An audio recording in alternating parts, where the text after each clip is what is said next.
Olá, queridos alunos, tudo bem com vocês? Mais uma semana que se inicia. Estou aqui com o livro digital de vocês, eu baixei para hoje eu dar a aula acompanhando no livro de vocês. Então, para quem quiser acompanhar, está na página 58. Estou dando continuidade ao conteúdo da água no mundo. Então, na página 58, nós vamos falar um pouco sobre a água e os ecossistemas, tá bom? Então, vamos lá. Bom, vocês sabem, todos nós já sabemos, que a água, ela tem um papel fundamental e é considerado um líquido importante para a nossa vida, essencial para a manutenção e para o equilíbrio, não só para nós, mas para todos os ecossistemas. Que ecossistemas, professora? Vocês já viram isso, ecossistemas marinhos, né, de água doce, ecossistemas terrestres. Então, hoje a gente vai ver com mais especificidade o papel da água nesses ecossistemas. O marinho, por exemplo, né, que é o ambiente dos oceanos. Então, ela é habitat para diversas espécies e propicia a realização de diversas atividades humanas, como, por exemplo, a pesca. É um exemplo simples, importante, não só para os peixinhos, mas para a gente. Então, com essa importância vital para a biodiversidade aquática e terrestre, existe uma conexão direta entre todos os seres vivos e a água. Então, a gente vai conhecer um pouco sobre esses ambientes. Então, o que vem a ser um ecossistema aquático? Todos aqueles que apresentam algum corpo de água, como mares, rios, oceanos, lagos, pântanos. Então, quando a gente fala de ecossistema aquático, a gente está abrangindo o ecossistema marinho, de água doce, tá? Então, os rios, os lagos. Então, a gente está falando de ambientes aquáticos de um modo geral, que apresentam algum corpo de água. Então, vamos falar agora do ecossistema marinho. Como vocês já sabem, é o tipo de ecossistema que inclui os oceanos e os mares. Então, vocês já ouviram falar, eu falei também na aula lá no início, né, falando do surgimento da vida. Então, a vida ela surgiu e evoluiu num ecossistema marinho, por exemplo, né, em mares primitivos. Então, no meio marinho, a gente encontra uma grande concentração de quê? Gás oxigênio e gás carbônico, mas ele está na forma dissolvida ali, né? E além de outras substâncias orgânicas, né, e nitrogênio. Então, a gente cita como outras características. Qual é a principal característica, né, de um ecossistema marinho? A gente sabe que tem um teor de salinidade. Então, o teor médio de salinidade, ele fica aí em torno de 3,5%. E as temperaturas das correntes marinhas variam um pouco. A luz solar vai penetrar até 200 metros de profundidade. E sua temperatura varia de acordo com a região e o período do ano. Então, esses fatores vai favorecer o quê? O desenvolvimento e a manutenção da vida, desde bactérias e algas até os maiores animais, né? Além de todos os benefícios que a gente usufrui desses ambientes. Então, com essas características importantes, a gente está falando aí de temperatura, de salinidade, né? A energia que chega até 200 metros de profundidade. Então, vai permitir a fotossíntese das algas marinhas, né? As microalgas e as macroalgas. A gente tem também que ali, se tem energia solar penetrando, tem fotossíntese. Se tem fotossíntese, tem alimento para os peixes pequenos. E aí vai continuar a cadeia alimentar os peixes médios, maiores, que vão se alimentar desses. Então, é uma cadeia, um ciclo da cadeia alimentar. Fora as bactérias, né? Os organismos que atuam no processo aí de decomposição também. Então, tudo isso forma uma teia, uma cadeia alimentar que vocês já viram, e uma retroalimenta a outra. O que é isso? Uma vai depender da outra. Sem energia não tem como haver vida, né? E se não tem como haver vida, como é que os outros animais, né, todo mundo vai se alimentar, incluindo nós, seres humanos? Então, por exemplo, existem lugares, regiões dos oceanos, dos mares, que não penetra mais energia solar, como foi bem falado aí, 200 metros de profundidade, que é a quantidade de energia que consegue penetrar. Então, abaixo dessa altura aí, desses metros, a gente diz que já são região abissal, né? Onde se encontram animais, que a gente fala animais, peixes abissais, como por exemplo aquele peixe, se não me engano é peixe-diabo, né? Enfim, ele tem estruturas assim, horripilantes, digamos assim. Depois, se vocês quiserem procurar no YouTube, tem falando sobre esses animais, que onde ali é tudo escuro, né? E são poucos os seres vivos que vivem ali.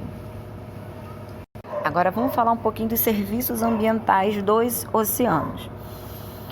Então, para muitas pessoas, os oceanos eles não ficam pertinhos, enquanto para outras existe uma certa proximidade. Então, permite conhecer um pouco mais do que tem ali na natureza, dos oceanos, dos mares, e vai conseguir conhecer, além de conhecer, usufruir também mais das riquezas, dos serviços que eles oferecem.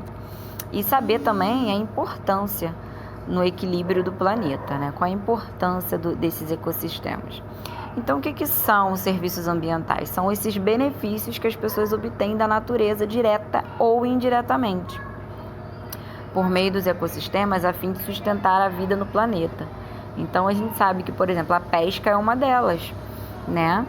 Pescadores que moram ali no entorno, muitos vivem disso, né? Tem a sua subsistência ali dos oceanos, dos mares. E aí eu te pergunto, como é que os oceanos eles vão interferir na vida do planeta? Vamos falar de alguns pontos. O primeiro ponto é que eles regulam a temperatura do planeta. Como assim, professora? Se eu estou aqui, não moro num lugar que não tenha rio, nem lago, nem oceano, como é que ele ajuda a regular a temperatura? Então, vamos lá. Vocês sabem que os oceanos, eles cobrem 70% da superfície da Terra.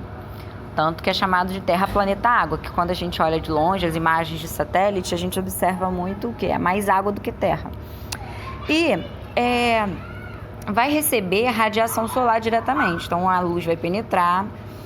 E qual a importância disso? É fundamental para regular o clima, ou seja, as correntes oceânicas elas vão ser aquecidas e vão se movimentar e transportar calor dos trópicos para os polos, por exemplo, onde a gente está é próximo aos trópicos, né, nosso país.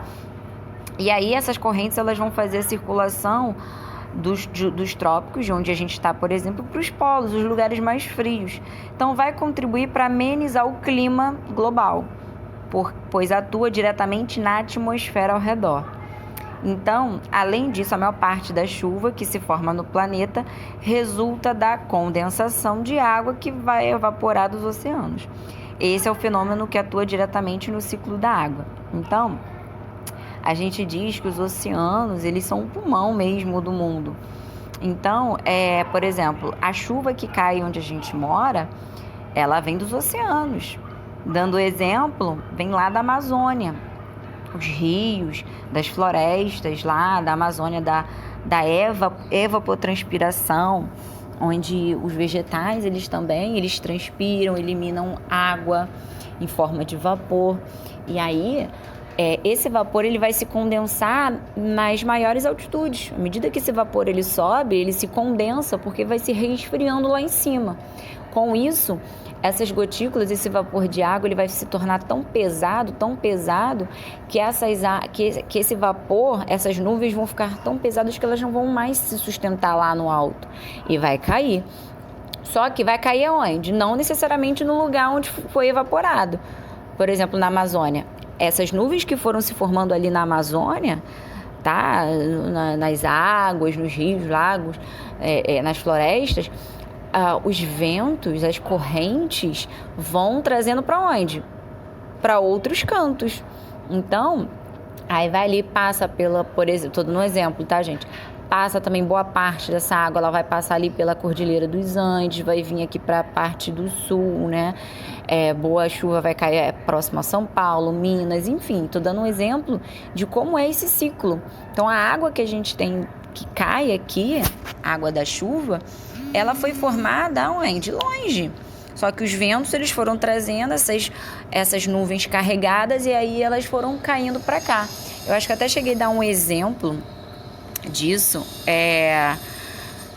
no início, quando eu falei sobre a água e tal. É como se fosse a gente estivesse carregando um monte de livro. Você vai colocando, empilhando livro no meu colo. Vai chegar uma hora que eu não vou aguentar carregar a quantidade de livros. Que se a pessoa continuar colocando, o que eu vou fazer? Eu simplesmente não vou aguentar.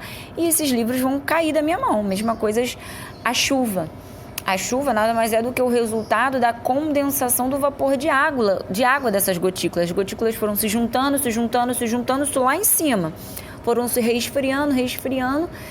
Só que elas ficaram tão pesadas que chegou uma hora que vai cair em forma de chuva.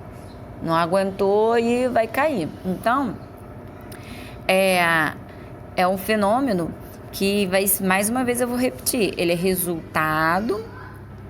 A maior parte da chuva que vai se formar no nosso planeta, ela vai ser resultado da condensação da água que evapora dos oceanos. Então, o que é condensação? Sai do estado de vapor para o líquido. Então, vai resultar dessa condensação da água que evapora. Então, por isso é muito importante a gente preservar o meio ambiente, não ficar desmatando, enfim, coisas que vocês já sabem. E cuidar também dos nossos oceanos, dos nossos ecossistemas aquáticos, tá? De um modo geral, para evitar a poluição. Ponto 2. Eles são responsáveis pela ciclagem de nutrientes e fornecimento de alimentos. Então, vamos lá. Outra coisa muito importante que eu não citei. Por exemplo, os animais marinhos, os tubarões, por exemplo, eles seguem de acordo com as correntes oceânicas, vão mudando. Então, a temperatura vai interferir também diretamente na sobrevivência de muitos seres vivos. Muitos animais estão migrando, indo para outros lugares em busca de condições favoráveis da água, principalmente. Então, por exemplo, os tubarões, como vocês estão vendo aí. É um dos motivos de muitos tubarões serem encontrados cada vez mais perto das praias, por causa das mudanças nas correntes oceânicas. Vai alterar toda essa diversidade dos seres vivos. Então, assim, por exemplo, os tubarões gostam de águas quentes. Se não me engano, assim, na época da reprodução, eles migram. Muitos animais, né, quando estão para fazer a desova, enfim, por exemplo, as tartarugas. A gente sabe que muitos animais, eles precisam mudar de ambiente por conta da mudança da temperatura, não só também porque o clima global está mudando, porque as águas estão ficando mais quentes, mas porque é um fator biológico também. Então, altera tudo. Então, voltando ao ponto 2, o que vem a ser essa ciclagem de nutrientes? É a reposição de matéria orgânica no planeta, permitindo que os seres vivos consigam alimento e as plantas e algas realizem a fotossíntese. Então, por exemplo, como corais e os manguezais. Por que a gente diz que eles são as bases da cadeia alimentar? Principalmente cadeia alimentar marinha, tá? A gente diz que as algas, né, o fitoplâncton, por exemplo, a gente diz que eles são a base da cadeia alimentar marinha. Por quê? Servem de berçário, por exemplo, os manguezais, para peixes e invertebrados, porque eles vão encontrar abrigos, né, nos corais, até mesmo nos mangues, que vão repovoar os ambientes e suprir principalmente a produção de peixe. Então, assim, nos manguezais, por exemplo, ali é o berço de muitas espécies. Então, quando elas se tornam mais prontas, mais jovens, quando elas estão num nível bem mais desenvolvido, elas vão para os oceanos. Mas enquanto jovenzinhas, elas ficam ali, né, se protegendo, se alimentando. Então, quando a gente diz que as algas são a base da cadeia alimentar marinha, é porque elas fazem a fotossíntese e servem de alimentos para os animais, para os peixes pequenos. Então, as microalgas, que é o fitoplâncton, fito vem de vegetal, plâncton, que nadam nas colunas d'água. Então, são seres microscópicos, mas que têm uma importância super relevante para esses seres vivos. Então, por exemplo, aí, como vocês estão vendo na imagem, os recifes de coral estão entre os ecossistemas mais ricos e produtivos do mundo, porque eles fornecem alimento, local para abrigo e reprodução para uma infinidade de espécies aquáticas. Então, os próprios corais, os animais, ali tem algas de tudo que é tipo, macroalgas, microalgas, tem buraquinhos para eles se esconderem, para servir de, para eles é a casa deles e para se protegerem também de predadores, né? Então, mais de 1 bilhão de pessoas ao redor do mundo retiram seu sustento dos oceanos. Além disso, avanços tecnológicos vão permitir a aplicação de diversos seres vivos, como algas e corais na indústria química, alimentícia, farmacêutica e cosmética. Então, como a gente sabe, muitos dos alimentos, como também na indústria farmacêutica, é tirado propriedades medicinais, propriedades de substâncias para a nossa alimentação, para a cura de muitas de doenças, né? Então, a gente tem, por exemplo, o sushi. O sushi, ele é retirado das algas, né? Se eu não me engano, as algas pardas, se eu não me engano, tá? Ou das vermelhas. Então, é utilizado na gastronomia em todo mundo, que é tradicional, um alimento lá do Japão. Muita gente come, eu particularmente não gosto, mas, né, muita gente gosta. A gente tem também a alga, ela tem um valor proteico muito grande, tem muita vitamina. É recomendado suplementos na alimentação com essas algas.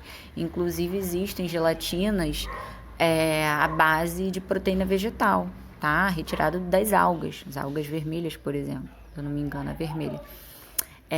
Que vocês sabem que a gelatina, né, tradicionalmente, ela é feita do colágeno do boi, né, de origem animal, né, da pata do boi, todo mundo sabe disso. Tem bastante colágeno, mas a gente sabe também que a gelatina, principalmente para quem é vegetariano, é vegano, e saber também da importância de não de retirar as substâncias apenas do vegetal e se utilizam aí das algas, tá? Então, isso está cada vez mais crescente. Seguindo, terceiro ponto, tá? Antes de falar do terceiro ponto, a gente tem uma imagem de um pescador lançando a rede de pesca e as águas oceânicas vão abrigar uma imensa variedade de peixes, outros organismos marinhos, né, representando aí a subsistência, né, alimento para os seres humanos, para nós. Então, é muito importante a gente fazer a conservação e o uso sustentável dos seus recursos, que é dever de toda a humanidade, né, gente? É lei, né? Já saiu há muito tempo, desde a Constituição de 88. O que é fazer o uso sustentável? É você utilizar-se dos recursos naturais de maneira equilibrada, de maneira consciente. Então, por exemplo, os pescadores, eles têm uma cota de pescar um período de tempo, por exemplo. Tem período que ou ele não pode pescar ou é bem reduzida essa cota. Por quê? Justamente porque época reprodutiva dos peixes, que eles são muito jovenzinhos, isso atrapalha o período de reprodução. Então, é proibido. Então, daí vem a importância da gente fazer o uso. Então, por exemplo, a pesca indiscriminada, a pesca predatória. Tem muitos animais que estão entrando na lista de extinção. Tudo isso a gente tem que pensar, ter uma consciência. Terceiro ponto, maior produtor de oxigênio do planeta. Por isso que é chamado de pulmão do mundo, lembra que eu falei para vocês? Então, é nos oceanos que a maior parte do oxigênio é produzida. Lembra que eu falei das algas, né? Fitoplâncton. Então, elas são a base da cadeia alimentar. Então, antes de eu continuar, o que acontece? Elas absorvem o gás carbônico, além de elas minimizarem o aquecimento global, né? O aumento da temperatura média do planeta, minimizar aí o aumento do gás carbônico, que é um gás nocivo, tóxico, que faz muito mal, elas vão absorver o gás carbônico, já está minimizando e liberando o oxigênio. Então, aquelas microalgas, como eu falei para vocês, elas são responsáveis por isso, para produzir esse oxigênio. Então, eu falei para vocês, quem faz parte? Fitoplâncton, que são essas algas microscópicas, que vão estar ali principalmente na superfície desses ecossistemas aquáticos. Então, como é que elas vão fazer? Já citei, por meio da fotossíntese, né? São as principais, né, o fitoplâncton, as principais algas que vão manter e repor o oxigênio na Terra. E as macroalgas, elas vão auxiliar o fitoplâncton na reposição do gás oxigênio. Por exemplo, essa daqui é uma alga, né, por exemplo, macroscópica, ou seja, a gente enxerga olho nu.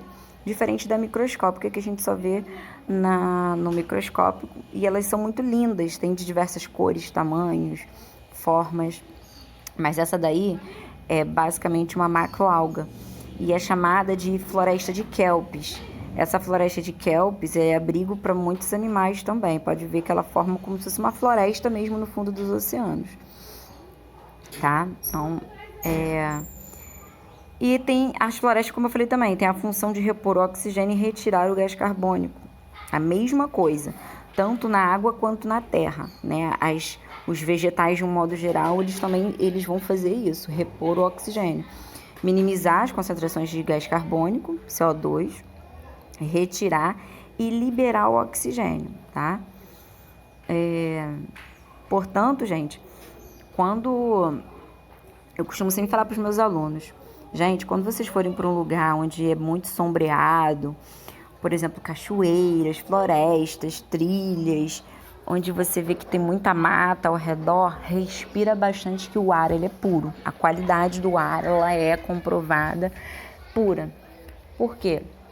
Nós temos um indicador biológico, por exemplo, vocês podem ver que tem muito musgo, como se fosse aqueles musgo, tipo aquele tapete verde que vocês veem nos troncos das árvores, nas rochas. Então, quando tem musgo nesses lugares, é indicativo biológico que o ar ele está puro, né? Porque vocês sabem que, como eu falei aqui, os vegetais, de um modo geral, eles fazem essa reciclagem aí do ambiente, do ar. Elas absorvem o gás carbônico e liberam o oxigênio. Então, o ar ele está puro, ele está filtrado, tá? Então, entretanto, elas mesmas vão consumir uma boa parte do oxigênio que produz na fotossíntese. Elas também consomem, tá, gente? Não adianta, elas não só liberam o oxigênio, mas elas fazem no processo de respiração, elas usam o oxigênio também para ajudar no processo de fotossíntese. Ponto 4. São importantes vias de transporte. Óbvio, né? A gente tem aí os navios cargueiros, né, que tem um papel importante para transportar cargas pesadas de um país para o outro, de um continente para o outro. Então, é uma via de transporte de menor custo, onde os oceanos eles vão viabilizar transporte de cargas, pessoas no mundo todo, transporte de materiais e pessoas têm riscos de acidentes que provocam degradações ambientais. A gente sabe, por exemplo, derramamento de petróleo, de óleos, que a gente sabe que ocorreu há pouco tempo isso. E até hoje a gente vê resquícios nas praias desses óleos derramados. Infelizmente, a fiscalização, né, no nosso país ela ainda não é muito forte, né, porque existem muitos navios aí clandestinos, barcos, navios que não estão de acordo com as normas para se transportar, né, estão sem fazer manutenção. Então, tudo isso, infelizmente, falha na nossa fiscalização brasileira mesmo. Então, isso vai comprometer a biodiversidade aquática, vai causar problemas sérios sociais, que vai interferir nas atividades econômicas, como a pesca e o turismo, que são realizadas por comunidades que dependem ali diretamente desses ecossistemas para se manter. Então, pessoas que estão ali pescando, tiram seu sustento dali, a água para beber. Então, quando se polui, quando se tem um acidente de âmbito, de magnitude muito grande, existe um problema uma ruptura muito grande ali na economia, na sociedade como um todo, prejudicando toda uma cadeia, né? Gera falta de emprego, né? As pessoas acabam não utilizando mais desses recursos para trabalhar, para tirar os seus sustentos. Fora a vida marinha, né, gente, que é prejudicada, né, infelizmente. Ponto 5. Os mares propiciam serviços culturais e de lazer, óbvio, né? A gente, quando vai pra praia, né, utilizar as nossas férias para descansar, a gente toma aquele banho gostoso de praia. Então, ali a gente tem fontes de alimento, mares e oceanos vão representar espaços para diversão, lazer, lazer, esporte, turismo e religiosidade, como vocês estão vendo aí. Entretanto, a urbanização é um dos fatores que interferem negativamente nesses ecossistemas marinhos, principalmente no litoral brasileiro. Por isso que é um ponto crítico, né, para a vida humana, para a sobrevivência de nós seres humanos e os demais seres vivos. E que grande parte da população mundial vive em cidades litorâneas. Então a gente também tem aí, a gente sabe que esgotos, né, a maioria daqui dos esgotos, eles são liberados nas águas, né, dos oceanos, enfim. É triste, porém é a nossa realidade. Bom, então é isso. Eu vou parar por aqui. Na próxima semana eu vou dar continuidade da gente, inclusive eu vou continuar com a aula online, tá? Com essa matéria, então fiquem atentos. É isso, espero que vocês tenham prestado atenção. Qualquer coisa retoma aí esse vídeo. Não vou continuar mais para o vídeo também não ficar grande demais, tá ok? Então um beijo, fiquem com Deus, até a próxima.